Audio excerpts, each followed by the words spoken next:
warahmatullahi wabarakatuh. Saya Dia Pramita dengan NIM 31/2019-030, mahasiswi Universitas Muhammadiyah Palembang, program studi Pendidikan Bahasa dan Sastra Indonesia dengan dosen ASU Dr. Randa Mulyati Sarjana Pendidikan. Baik, kali ini saya akan membawakan sebuah video praktek mengajar sesuai dengan RPP.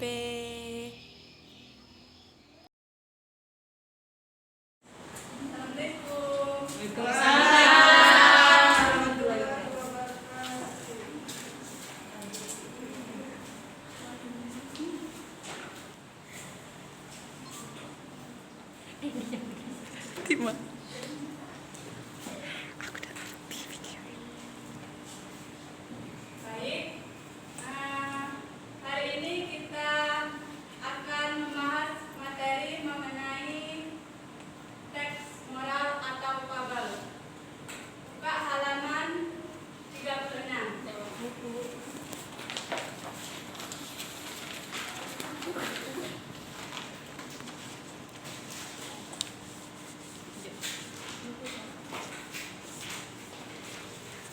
Sudah ketemu? Sudah, Bu. Di sini Bu akan memasarkan materinya dari PPT, tapi PPT ini singkat sekali, bisa dipahami nanti baca lagi ya. Ya, Bu.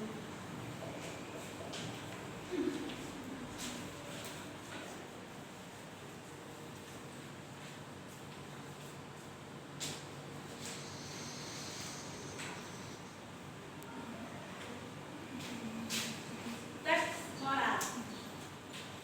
Pengertian teks moral secara etimologi, fabel berasal dari bahasa Latin fabula. Cerita fabel merupakan cerita tentang kehidupan binatang yang berperilaku menyerupai manusia. Fabel termasuk jenis cerita fiksi, bukan kisah tentang kehidupan nyata. Cerita fabel sering juga disebut cerita moral karena pesan yang ada di dalam cerita fabel berkaitan erat dengan moral. Baik, kita lanjut materi. Yang kedua yaitu ciri-ciri cerita fabel.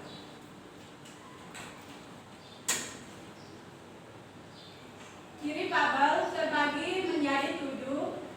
Yang pertama yaitu bersifat fiksi. Yang kedua, tokoh-tokoh berkarakter yang berperan di dalam fabel itu para binatang. Ketiga, watak tokoh para binatang digambarkan ada yang baik dan ada yang buruk, seperti watak manusia. Yang ketiga, cerita memiliki rangkaian peristiwa yang menunjukkan kejadian sebab akibat diurutkan dari awal sampai akhir. Yang keempat, menunjukkan penggambaran moral fabel menggunakan latar alam seperti hutan, sungai, alam, dan lain-lain.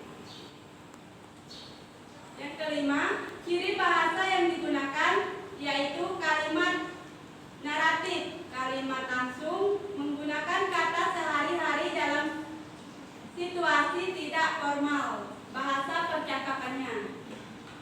Dan yang terakhir, mengandung amanat serta pesan berharga untuk pembaca. Jadi fabel itu bagian akhirnya itu mengandung amanat di dalam suatu cerita tersebut. Kita lanjut yang bagian poin ketiga, yaitu struktur teks cerita fabel. Struktur teks cerita fabel itu terbagi menjadi 4 bagian. Yang pertama yaitu ada orientasi, komplikasi, resolusi, dan coda.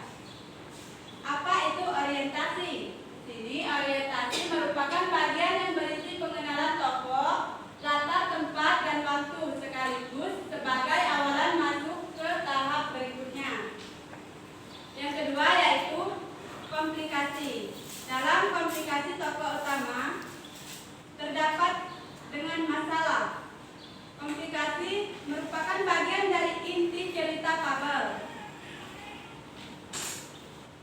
Bagian yang memang sengaja harus disebut pokok masalah dari cerita fabel. Yang ketiga yaitu resolusi. Resolusi adalah kelanjutan dari komplikasi, yaitu pemecahan masalah. Masalah yang ada dalam komplikasi harus dipecahkan di sini dengan cara yang kreatif. Dan yang terakhir yaitu koda. Koda sendiri berisi perubahan yang terjadi pada setiap tokoh yang bermain dan pelajaran yang bisa kita petik dalam cerita tersebut. Dan yang terakhir yaitu unsur-unsur intrinsik cerita fabel. Terbagi menjadi 6 bagian. Itu Ibu singkat baik, boleh lagi dibaca lagi bukunya Mak Ado. Siap, Bu.